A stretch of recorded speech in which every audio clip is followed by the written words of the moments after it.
Oi, gente, vamos lá para uma aula sobre teníase. Então, quem é teníase? O que quer dizer complexo teníase e cisticercose? Então, eu acredito que todo mundo já deve ter ouvido falar sobre a solitária, né? E aí, o que é solitária e por que é chamada de solitária? Então, existe um verme, que é a tênia, né? A tênia saginata e a tênia sólio, que eles são capazes de infectar o humano. E com isso, como eles crescem muito, então apenas um verme, ele é capaz de abrigar-se no intestino, por isso que ele acaba sendo chamado de solitário. E nessa aula a gente vai ver alguns aspectos que fazem com que ele seja de fato considerado dessa forma, né, que são fatores determinantes para que existam apenas um único verme dentro do intestino. Então, eles são da classe das cestodas, também podem ser chamadas dessa forma. Teníase e cisticercose são causados pelo verme Taenia solium e Taenia saginata. E a cisticercose humana ela é o resultado da presença de formas larvárias da tênia, os cisticercos, parasitando os tecidos do homem.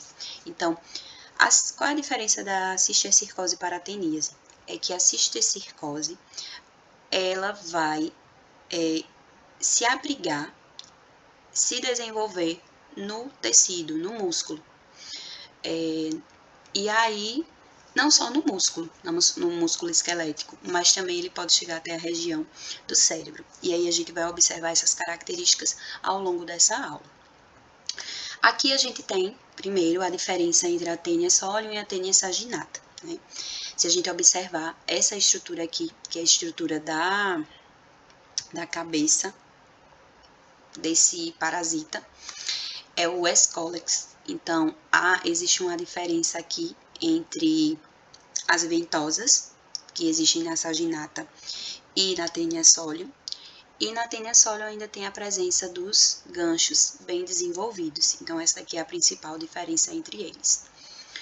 Em relação à estrutura, né, da zona de crescimento desse parasita, ela se inicia aí na estrutura aqui do Escolex e segue as proglotes. Então, cada região dessa aqui é uma proglote. Então, cada proglote dessa aqui, ela vai se desenvolvendo e é como se fossem estruturas hermafroditas. Por quê? Porque elas tanto possuem os órgãos genitais masculinos quanto femininos. Então, elas produzem aqui uma estrutura que elas podem se autofecundar. Então, a partir de cada proglote dessa, é possível gerar uma nova estrutura, um novo verme.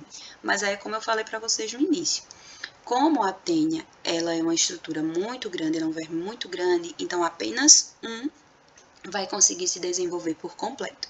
E nas fezes, o que é que a gente vai observar nas fezes? Proglotes desse verme. Então, muitas vezes, o diagnóstico ele vai vir a partir dessas proglotes. Aí, aqui, se a gente for observar, seria a região do Escolex. Aqui seriam as proglotes jovens, as maduras e aqui as proglotes grávidas. Ou seja, como elas possuem tanta estrutura reprodutiva masculina quanto feminina, então quer dizer que elas podem se autofecundar, e aí por isso que a gente utiliza o termo de proglotes grávidas. O que acontece, né, nessa estrutura? Elas não possuem sistema digestório, nem sistema circulatório, nem respiratório, mas possuem um sistema nervoso simples e excretor. Além disso, possuem um conjunto de órgãos reprodutores, que aí eles vão ter a capacidade de formar ovos com larvas, que aí seriam as oncosferas. E aqui nessa imagem a gente consegue observar a estrutura dos ganchos, né, as ventosas, aqui o Escolex, a região de colo E aqui, se a gente for observar essa imagem aqui, são todas as proglotes. O que eu havia falado para vocês. Aqui, elas possuem, né, tanto a região genital masculina quanto feminina, ou seja, os órgãos reprodutores. Se formos observar essa daqui que está mais ampliada, ela tanto tem aqui a parte do útero, a região aqui dos ovários, circundada pelos testículos que vão produzir as células germinativas e já vão fecundar a estrutura nesse caso, do ovário, para que haja aí a formação de novas proglotes. Em relação, né, ao tamanho, né, ela chega aí até 10 milímetros, né, de milímetros até 10 metros de comprimento. No verme adulto, o Scolex é uma pequena dilatação situada na extremidade e aí ela vai se alongando. Ele é um platelminto porque sua estrutura ela é achatada e ela é destinada a conseguir o quê? Fixar-se no intestino do seu hospedeiro, que aí nesse caso seria o humano. Ela possui ainda, né, toda a parte do corpo, ela possui aí uma nomenclatura que é chamada de estróbilo. Então, toda essa estrutura aqui é o estróbilo. E ela é repartida, ela é demarcada, né, em pequenos anéis que são chamados de proglotes. E aí tem as proglotes jovens, maduras e grávidas. As jovens são aquelas que não estão ainda com seus órgãos reprodutores bem desenvolvidos, as maduras são aquelas que já têm os órgãos bem formados e as grávidas são aquelas que já têm ali o útero com vários ovos, ou seja, já todos fecundados. Em relação à fase adulta, né, os cestóides no humano, eles habitam exclusivamente o tubo digestório dos hospedeiros. Como não possuem tubo digestório próprio, então as trocas nutritivas elas são feitas através do tecido, do seu tecido, que aí é o tegumento. Ele fica mergulhado à luz intestinal e aí seja por difusão simples ou por transporte ativo ou ainda pinocitose. Então, é dessa forma que ele consegue obter os nutrientes que precisa para sobreviver.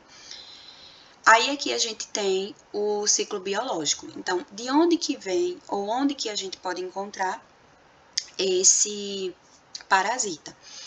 A gente acaba consumindo carnes mal cozidas e aí é nela que vão estar presentes os cisticercos, né, ou as oncosferas desenvolvidas nesses cisticercos. A gente acaba se alimentando deles ou até mesmo os ovos, né, desse parasita, mas no geral a gente se alimenta dos cisticercos, a gente poderia se alimentar dos cisticercos, e aí eles quando chegam na região do intestino, eles começam a se desenvolver, a proliferar-se e a formar aqui o verme adulto. Como é que eu diferencio a tênia saginata da tênia solium? Através da estrutura aqui do seu Scolex.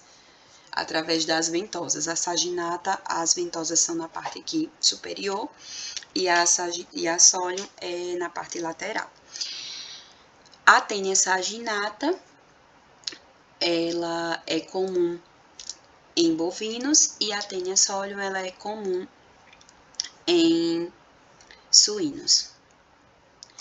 As cestoldas, né? O que se denomina ovo é um embrião, chamado de embrião hexacanto, que fica dentro da oncosfera e eles estão protegidos por envoltórios ovulares até que possa eclodir no interior do seu hospedeiro. Assim, o envoltório externo, ou embriófilo, ele precisa ser digerido pelas enzimas do hospedeiro e a larva, ela vai ser ativada pela bile.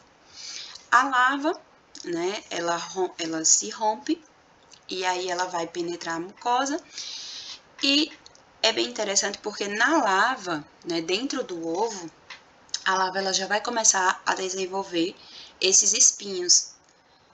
E aí eles vão conseguir se fixar e, logicamente, vão conseguir se desenvolver dentro da luz intestinal. Aí aqui a gente teria basicamente o desenvolvimento do parasita desde o ovo até o verme adulto. Então, ele começa aqui, essa estrutura cheia de espinhos, ela vai se desenvolvendo, ela tem aqui essa curvatura, e aí a partir dessa curvatura vai tendo o desenvolvimento, né, do estróbilo, e aí ele vai se alongando até ter a forma do escólex, e aí vai se desenvolvendo o estróbilo até se desenvolver a estrutura, né? Aqui, lógico que é só uma ilustração, porque quando ele finaliza o seu desenvolvimento, ele é bem alongado, e essa parte aqui do final, ela é bem estreita. Aqui é porque seria quando o ovo ele vai eclodindo, por isso que fica nesse formato aqui mais desordenado. E aí, nós teríamos aqui, né, as tênias, elas exigem um só hospedeiro intermediário, mas possuem cada qual seu tipo de larva, né, o verme, e aí o verme produz o ovo ele se desenvolve na oncosfera. Essa oncosfera, ela determina ali se vai ter a presença ou não, né, da estrutura do cisticerco, que é onde ela vai estar presente no músculo, né, na carne do hospedeiro intermediário, e nesse hospedeiro intermediário, a gente vai acabar se alimentando do cisticerco para formar um verme adulto, no caso do humano.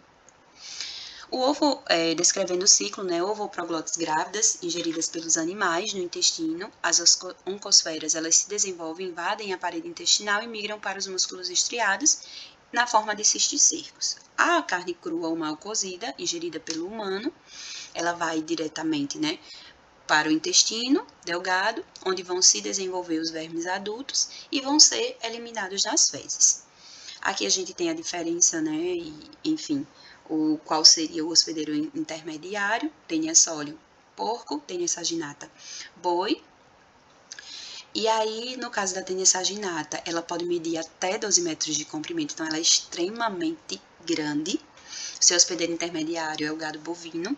O estróbilo, ele inicia-se em um pequeno escólex, que é essa estrutura aqui, provido de 4 ventosas, e segue o seu desenvolvimento aqui a partir do colo.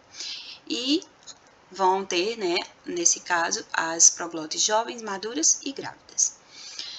E aí a apólise, né, que são as proglotes ou anéis da tênia, que elas vão se destacando a partir do momento que elas estão maduras. E aí algumas se destacam maduras, outras se destacam quando estão grávidas, mas no geral essas proglotes elas precisam estar minimamente maduras para que elas consigam se destacar. No núcleo existem várias ramificações, no útero existem várias ramificações que fazem com que ele seja fecundado e tenha vários ovos. E aí aqueles que não conseguiram ser fecundados, eles vão atrofiar. No geral, a tênia, ela tem essa estrutura aqui, elas podem ser eliminadas através das fezes. É muito difícil eliminar uma tênia por completo, no geral elas vão saindo partes, fragmentos de proglotes. E em relação à tênia, ainda a Taenia solium, elas só foram encontradas, né, adultas até agora no organismo humano. As larvas elas vivem normalmente na musculatura dos suínos. O seu estróbilo ele pode medir até 5 metros, então ele é um pouco menor do que a saginata. O escólex ele se implanta, né, através dos seus acúlios ele consegue, né, se fixar no jejuno através dos seus acúlios que estão próximos às ventosas, e aí fica mais fácil para ele se desenvolver. Diariamente, pequenos segmentos de cadeias eles vão se desprendendo e podem ser eliminados através das fezes. Devido aos seus hábitos coprófilos, os porcos eles acabam se alimentando, né, eles acabam se infectando de proglotes de tênias através da alimentação deles. Então, como eles se alimentam de tudo, né, então por isso que eles se infectam com uma facilidade maior. A infecção humana ela decorre do consumo de carne de porco, crua ou mal cozida. O parasita ele vai evoluir no intestino, como o faz a tênia do boi.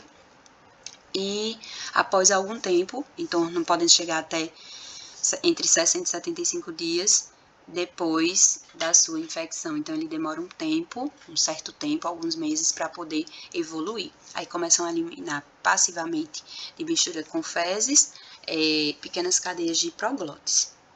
Se os movimentos antiperistálticos levarem alguma proglote para o estômago do paciente, a proglote será digerida, aí deixando em liberdade os milhares de ovos que contém. E aí ela começa a se desenvolver em oncosferas, sob a ação das enzimas proteolíticas de Abile, e aí vão acabar formando vários cisticercos nesse organismo. No geral, ela é assintomática, e aí ela é chamada, né, tem esse termo de sólio, por conta que apenas uma ela consegue desenvolver-se por completo e habitar o humano.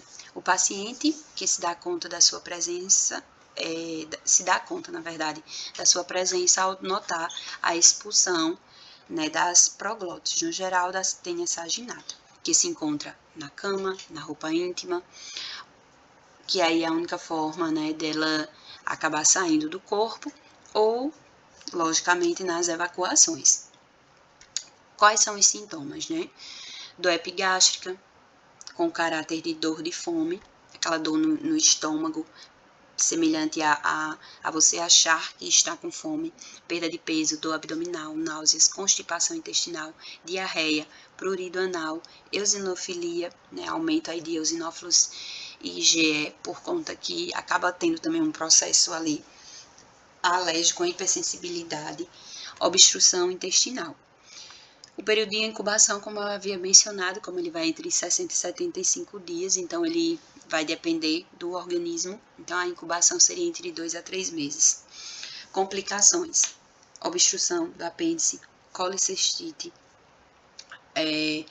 pancreatite e a própria perfuração intestinal. Então aqui a gente tem um esquema basicamente do que seria, né, essa, através de uma analogia à formação dos cálculos biliares. Então, a tênia, ela pode chegar aqui na estrutura, né, tanto na região aqui da vesícula biliar, formando aqui a colicistite. Ela pode chegar até a região do apêndice, aqui na imagem não mostra isso, mas ela poderia chegar à região do apêndice, uma vez que ele está localizado no intestino grosso. Poderia chegar até a região também aqui do pâncreas, e dessa forma ela pode obstruir aqui a região dos ductos, né, que leva o líquido que é produzido no pâncreas, que pode ser produzido, né, na vesícula biliar, para o intestino. Então ela pode fazer esse papel aí de obstruir essa passagem. E a cisticercose humana, ela é o resultado da presença de formas larvárias da tênia, ou seja, os cisticercos, parasitando o tecido do homem. Então, é bem, né, parecido com o que acontece anteriormente. A diferença é que vai ter a presença apenas dos cisticercos. Então, essa forma larvária, ela também pode ser chamada de cisticercos celulose. E aí, se a gente observar aqui, ela pode aparecer no cérebro, formando aí a neurocisticercose, que é as formas que produzem meningite crônica, da convexidade cerebral ou meningoencefalite. Então, ela, além da musculatura, ela também pode invadir a região, né, das meninges. Nos músculos, elas conseguem ficar, né, localizados no tecido conjuntivo, subcutâneo ou interfascicular. Então, elas podem, através, né, de exames de imagem, é possível observar cada ponto desse aqui, ele indica a presença de um cisticerco. Então, ele pode se proliferar ao longo de toda a musculatura. E é algo bem complicado de se tratar, uma vez que quando ele já se alastrou aqui por todo o tecido. Curiosamente, ele também consegue chegar até a região dos olhos, né? Então, ele pode causar uma oftalmocistercose, onde a oncosfera ela pode conseguir chegar aqui no globo ocular através dos vasos da coroide, tendo, pois, localização primitiva subretiniana. Então, ele pode, o cisticerco, chegar cérebro, músculo e olhos. E aqui seria a presença dos cisticercos na carne bovina ou suína. Aí, se vocês observarem, esses cisticercos, eles são visíveis. É possível se observar. Então, é realmente você ter cuidado com a carne que você consome, porque dá sim para observar. Isso aqui não é tecido conjuntivo. Isso aqui não é nenhuma face aqui.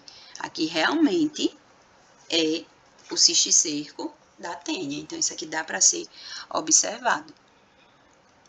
Aí, em relação ao diagnóstico, seria a expulsão das proglotes, quando elas saem entre as evacuações e são encontradas nos lençóis ou na roupa íntima, saem passivamente durante as evacuações, em geral formando cadeias de 3 a 6 segmentos unidos. E aí, quando, né, se, dependendo dos sintomas, dependendo de como o paciente ele está reagindo, então, se caso ele ainda não expulsou nenhuma proglote, é necessário fazer o exame de fezes para evidenciar se tem ou não o parasita, e se ela já aparece nas fezes, então o mais indicado realmente é procurar um médico para ver qual é o melhor tratamento a se fazer. Aí, para o diagnóstico da espécie, as proglotes serão comprimidas entre as duas lâminas, né, de vidro grosso. O conjunto é composto posto a clarear no ácido acético e depois ele vai ser examinado com lupa para ver as estruturas uterinas, para saber se era uma proglote grávida ou era uma proglote madura.